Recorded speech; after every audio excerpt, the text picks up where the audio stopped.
Αυτή η ιδαρής μούχλα. Το πρώτο σας ένστικτο είναι να πάρετε ένα πινέλο. Δεν βγαίνει. Με την πάροδο του χρόνου, τα βακτήρια θα αναπτυχθούν. Η μούχλα αναπτύσσεται στις γωνίες του σπιτιού σας. Πρέπει να ξέρεις. Αυτό δεν καθαρίζεται σχολαστικά για μεγάλο χρονικό διάστημα. Θα αναπαράγει πολλά βακτήρια. Μπορεί να προκαλέσει πολλά προβλήματα. Ακόμη και αν χρησιμοποιείτε νερό για να τρίψετε αυτές τις μούχλες. Δεν μπορεί να καθαριστεί σχολαστικά. Η μούχλα που έχει απομείνει θα πολλαπλασιαστεί ξανά γρήγορα. Και θα εξαπλωθεί σε κάθε γωνιά του μπάνιου.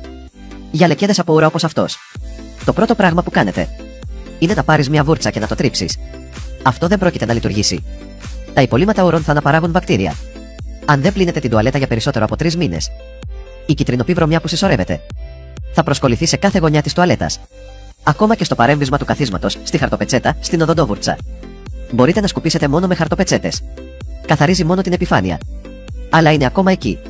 Αλλά μην ανησυχείτε. Μπορείτε να δοκιμάσετε τη μέθοδο της καθαριότητας.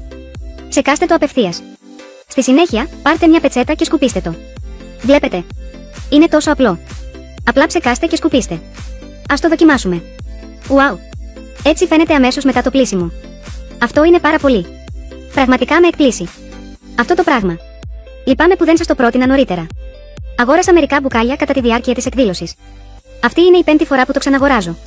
Όταν το αγόρασα για πρώτη φορά. Ακριβώς επειδή δεν είχα χρησιμοποιήσει ποτέ αυτό το είδος καθαριστικού μπάνιου. Δεν μπορώ να σταματήσω να το χρησιμοποιώ.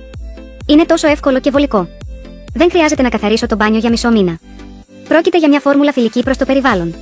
Δεν χρειάζεται να ανησυχείτε για τα χημικά. Είναι τόσο εύκολο στη χρήση. Πρέπει να δοκιμάσετε αυτό το καθαριστικό μπάνιο.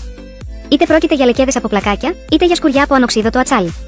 Η σημάδια νερού στο γυαλί του μπάνιου δεν βλάπτει την επιφάνεια του αντικειμένου. Είναι φιλικό προς το περιβάλλον και άοσμο. Κοιτάξτε το αποτέλεσμα. Είμαστε εργοστάσιο άμεσων πωλήσεων. Η σημερινή ειδική προσφορά του εργοστασίου